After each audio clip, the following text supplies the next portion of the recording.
Welcome to episode 2 of the barn renovation.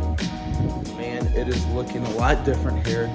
And today's video is going to be just demoing the walls. I took out 4 interior walls here and a little bit of concrete, but not as much concrete video as I was planning on getting because the concrete day went horrible. And I by no means consider myself to be a professional concrete guy. And luckily my friend and my dad bailed me out big time on this one. And I'll tell the story here in a minute. But as you can see, making a lot of good progress. So now this space is completely opened up. And now you can really see what this is gonna look like opened up. The next thing is I've still got to finish taking down a little bit of some framing and some interior, not really interior walls, but some OSB and some plywood that's on the walls, get the insulation out of there, and then we can start putting timbers up. That's going to be coming up really soon, so I'm excited.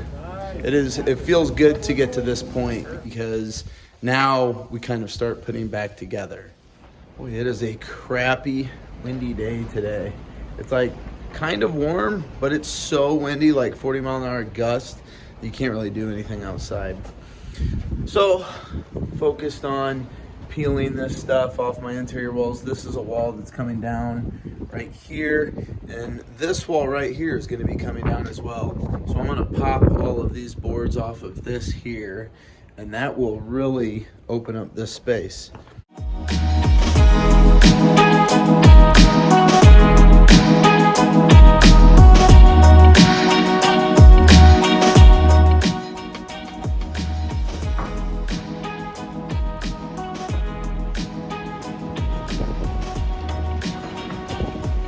So I spent this last week, I'm a high school teacher, and I spent this last week opening everything up and knocking down the walls. And to tell the story of what happened with the concrete truck was scheduled to be here at 1 o'clock. And at 1:03, he was buried in our barn lot, up to the rim. It was not good. And luckily, I had my tractor here. You can see right here, here's the big dirt spot that's left. I've backfilled all the ruts and everything. But luckily the tractor bailed us out because we ended up having to take 5 yards of concrete, pour it into the bucket of my Kubota, and then bring that in and dump it bucket by bucket. So what should have been about a 45-minute pour at most turned into a 4.5-hour pour. Luckily, we didn't lose the concrete. That could have been a real problem if that would have happened. And luckily, he ended up getting out. So at the end of the day, the concrete was done and we got him out, but not without a lot of work and a lot of labor getting it to that point. So I thank my dad and I thank my friend Mike Troll because both of them saved me big time. So when it comes to demo work, especially for electrical and stuff like that, it's way easier. Just make sure everything is shut off and then clip it and pull it, and it's faster and easier, and it's not worth the time trying to like save a $2 box.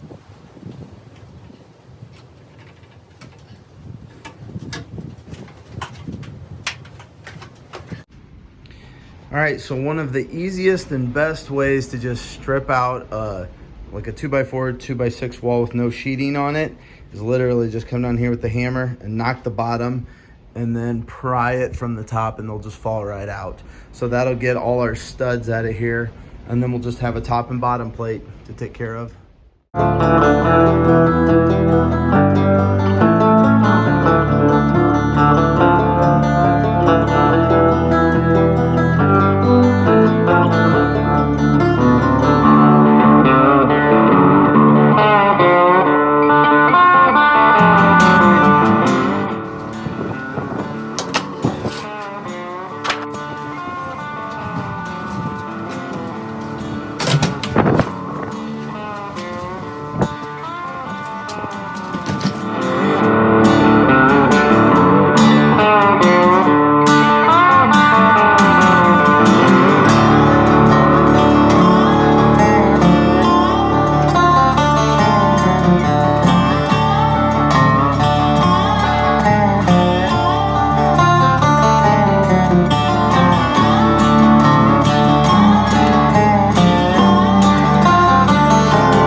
one thing we plan to do is run the, when we run the new electrical, anything we run in the walls will be metallic coated. I can't think of the word right now.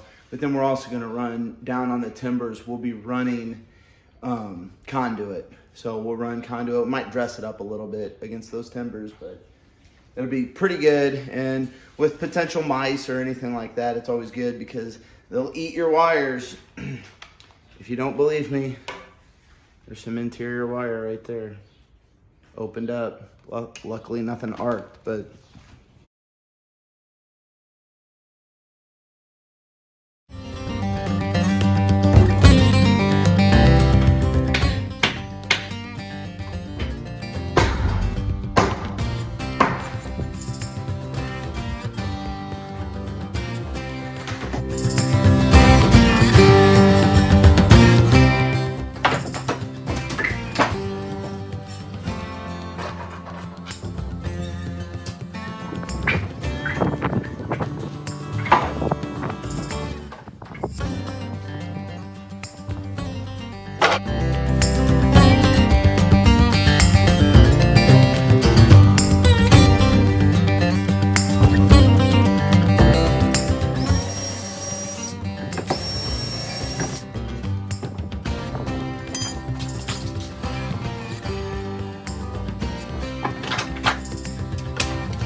we've had rats in here. So again, I told you that this was a cow barn, horse barn for the last 15 to 20 years.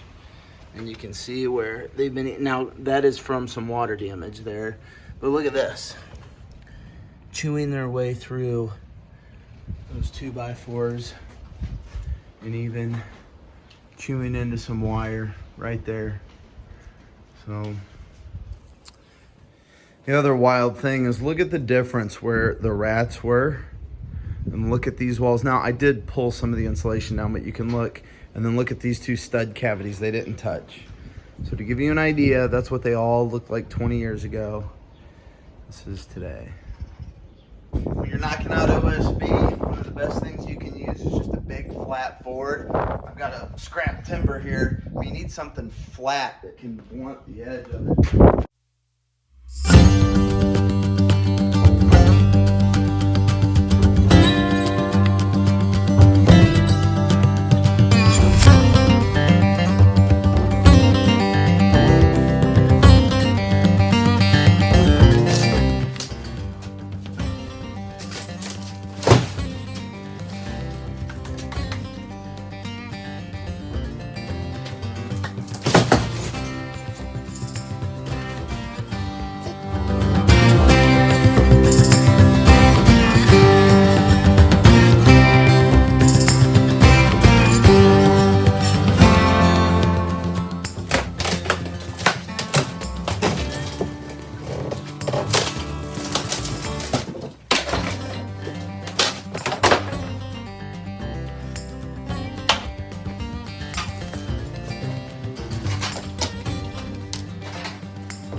got 40 years yet?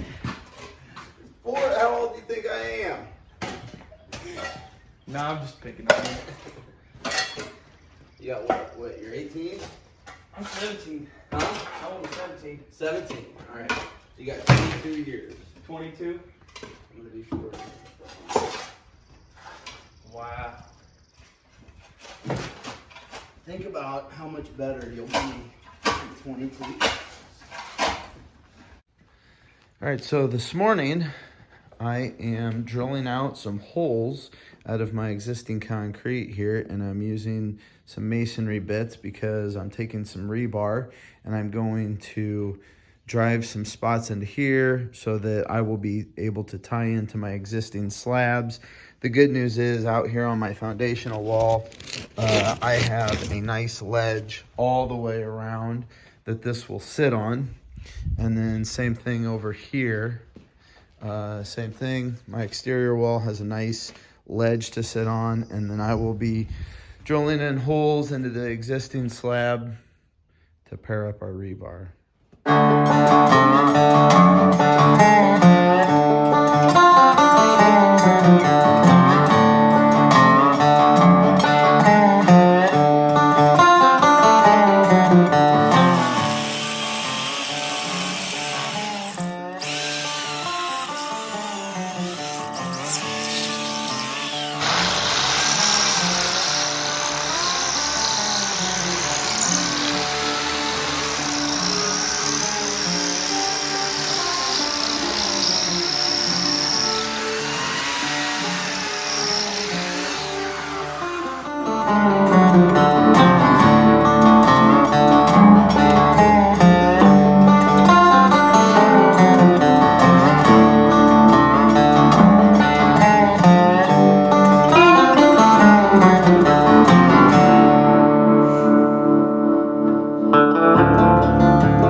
And the reason why I didn't get a lot of video for the concrete work other than a couple time lapses is because if you've ever been around an upset, angry concrete truck driver and a couple other people and we're all trying to get work done, there's not a lot of time to shoot video or to worry about that stuff. So there is the video side, content creation side, and then there's the production side. And I really struggle with balancing both of those things. So I got what I could and at least kind of got a little bit of video in there to show you. I wish I would have gotten a good time lapse of a good concrete pour, but that went out the window when a truck got stuck at 1:04 p.m.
That's how much we have to grow to get our fingers as tall.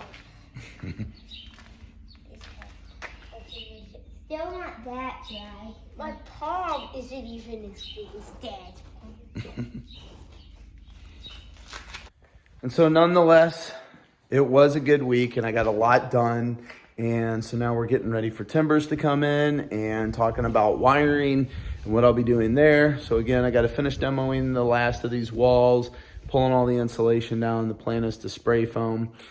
We still have to figure out the location of all of our windows and doors. We are going to keep that opening and this opening right here. I like keeping this big alleyway. But to the sides, we might move some windows and doors, and now is the time to do that. So I want to do that now, and I don't want to do that before we spray foam and start trying to finish the inside.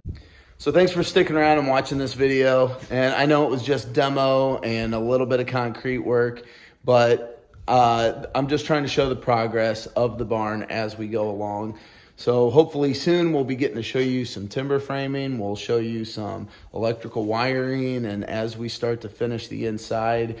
So I'm gonna kind of focus on getting the inside as far as I can, and then next summer I plan to finish the outside of it. So I'm still debating on a few things to do with the outside. So I've kind of tried to focus my attention to the inside. Again, we plan to have a wedding out here, not for us, but actually for my wife's sister. So we're gonna have a wedding out here in October. And so that's kind of given me a good hard deadline to get this inside usable. Hey, and I also was gonna show you this sign that I did this weekend. This is just an old sheet metal sign.